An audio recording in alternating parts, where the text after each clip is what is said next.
viewers, welcome to Books Lover. Today I am going to discuss with you an extraordinary novel of English literature, that is Pride and Prejudice. We will critically analyze this novel as a social novel.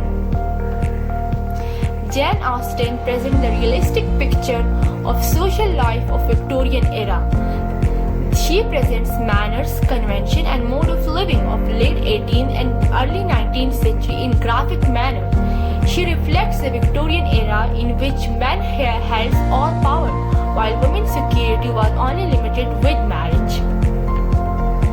She has highlighted the concept of marriage of Victorian society, in which the marriage was interrelated with women's security. The very first line of the novel reflects the main idea about the marriage that was most prevalent at that time. It is truth universally acknowledged that a single man in a position of good fortune must be in want of a wife. This line clearly depicts that a woman wants a rich husband for her better future, because at that time the people think that the woman can get a higher status in society when she gets married in a rich family and her husband is rich. In this novel we have Mrs. Bennet, who has 5 daughters, and she wants that all the 5 daughters get married in a rich families. Like this line was commented about her character. The business of her life was to get her daughters married.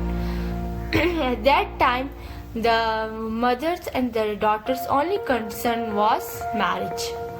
When Mrs. Bennet came to know that in neither field a rich bachelor is going to occupy, so she tried to convince her husband, Mr. Bennet, to get one of her daughters married with that rich bachelor, who was Mr. Bingley. As she said, a single man of large fortune, 4,000 or 5,000 a year. This line clearly depicts that Mrs. Bennet is really interested in the income of that bachelor. That's why she wants to get one of her daughters married with him. Now Charlotte Lucas, who is the friend of Elizabeth Bennet, her pragmatic view about marriage is also prevalent in several times in novel. Like, without thinking either of manner of matrimony, marriage had always been her object. It was the only provision for well-educated young of small fortune. At that time, any woman who belonged to middle-class family, the main concern or the main purpose of her life was to get married. And she thinks when she gets married in a rich family, her future will be secure. So in the same way, Charlotte Lucas has no attraction or feeling for Mr. Collins, but she gets married to her because she thinks that he could provide him enough livelihood.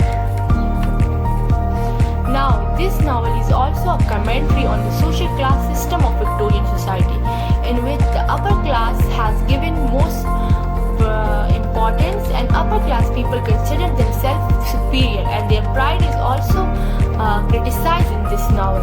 Like Darcy, a wealthy bachelor has great pride. At the beginning of the novel, we see that the Darcy is standing alone in a corner at a party when Mr. Bingley asked him to dance with women, so he replied, "I certainly shall not. Your sisters are engaged and there is not another woman in the room whom it would not be a punishment to me to stand up with." This line clearly depicts the pride of Darcy, that he don't want to dance with any woman. He considered it a punishment for himself. When Mr. Bingley asked him to dance with Elizabeth, so he again remarked, "Tolerable but not handsome enough to tempt me." He said this about Elizabeth, that she is not such beautiful that she can attract his attention.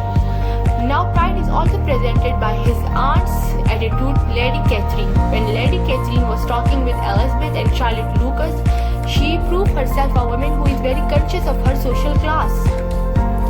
So she also told to Elizabeth, "No governess, how was that possible? 5 daughters brought up at home without governess." She remarked about the Bennet's girl that they are brought up without governess, and she also humiliated the Elizabeth taste by saying her Elizabeth taste is not equal to Annie's. Annie is actually the daughter of Lady Catherine, and she wants to prove that her daughter, who belonged to upper class family, has good taste as compared to Elizabeth, who belonged to middle class family. Now, the woman rule is also depicted in this novel. The woman has low status and have no right of inheritance. The law of England says that the property of a man must be entailed by a male heirs. So Mr. Bennet and Mrs. Bennet don't have a son, they have 5 daughters. So after the death of Mr. Bennet, his property would be entailed by a close relative. But in this novel we don't see that. They comment about this, but they don't strive for their rights. They don't take an action for this. As Mrs. Bennet said, I don't think it is the hardest thing in the world that your estate should be entailed away from your own children. Their estate or their property would not be owned by their own daughters. It is the representation of social norms and activities of Victorian era. Mothers and daughters attend ball to get socialized and enlarge their circle. Now the ball is also a source for girls to get their suitors. The girls would dance and play piano and in such a way attract the attention of a wealthy bachelor toward herself. Like in this novel, Mrs. Bennet set up her eldest daughter Jan with wealthiest bachelor Mr. Bingley at ball. So all presents the picture of Victorian society, the social life of that era. So we can say that this novel is a social novel. Pride and Prejudice can be termed as a social novel.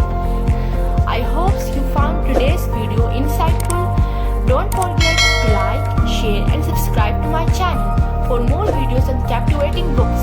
Thanks for watching.